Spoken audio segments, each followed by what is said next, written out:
اور ان کا ایک بیٹا قینان بھی پیچھے رہ جانے والوں میں سے تھے، اور دونوں اس سیلاب میں ڈوب گئے۔ اور وہ کشتی انہیں پہاڑ جیسی موجوں کے درمیان لے کر چل رہی تھی، اور نوح نے اپنے بیٹے کو پکارا اور وہ اس کشتی سے باہر ایک کنارے پر تھا۔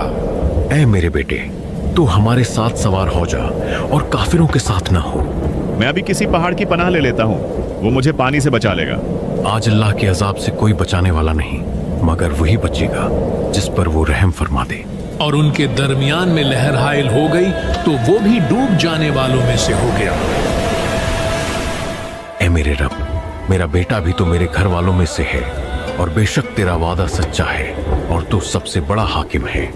اللہ فرما رہا ہے کہ اے نوح، بے شک وہ تیرے گھر والوں میں ہرگز نہیں، بے شک اس کا عمل اچھا نہیں، پس تم مجھ سے اس بات کا سوال نہ کرو جس کا تجھے علم نہیں۔ میں تجھے نصیحت فرماتا ہوں کہ تو ان لوگوں میں سے نہ ہو جو جانتے نہیں۔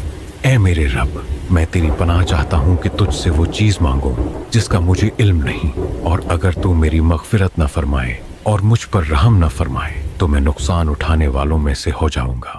40 دن تک لگاتار زمین اور آسمان سے پانی برستا رہا۔ حضرت نوح اور ان کے کچھ ساتھیوں اور کچھ جانوروں کو چھوڑ کر پوری دنیا میں کوئی زندہ نہ بچا، اور تمام انسان اور حیوانات اس عالمی طوفان کی زد میں آ گئے۔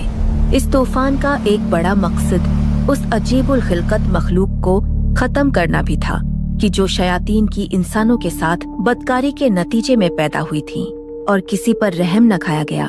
تو انہوں نے نوح کو جھٹلایا تو ہم نے اسے اور جو اس کے ساتھ کشتی میں تھے سب کو نجات دی، اور ہماری آیتیں جھٹلانے والوں کو غرق کر دیا۔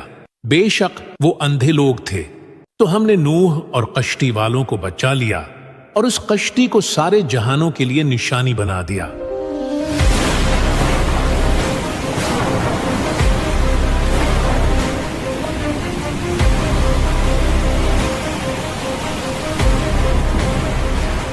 اے اللہ کے نبی، شیر کی موجودگی میں باقی تمام جانور بہت پریشان ہو رہے ہیں، تو بھلا یہ سفر کیسے کٹے گا؟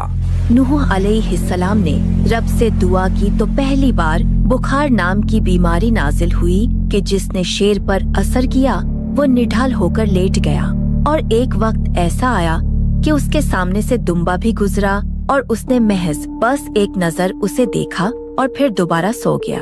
اے اللہ کے نبی، چوہے ہمارا کھانا خراب کر رہے ہیں اور جہاز کی رسیاں بھی کاٹ رہے ہیں۔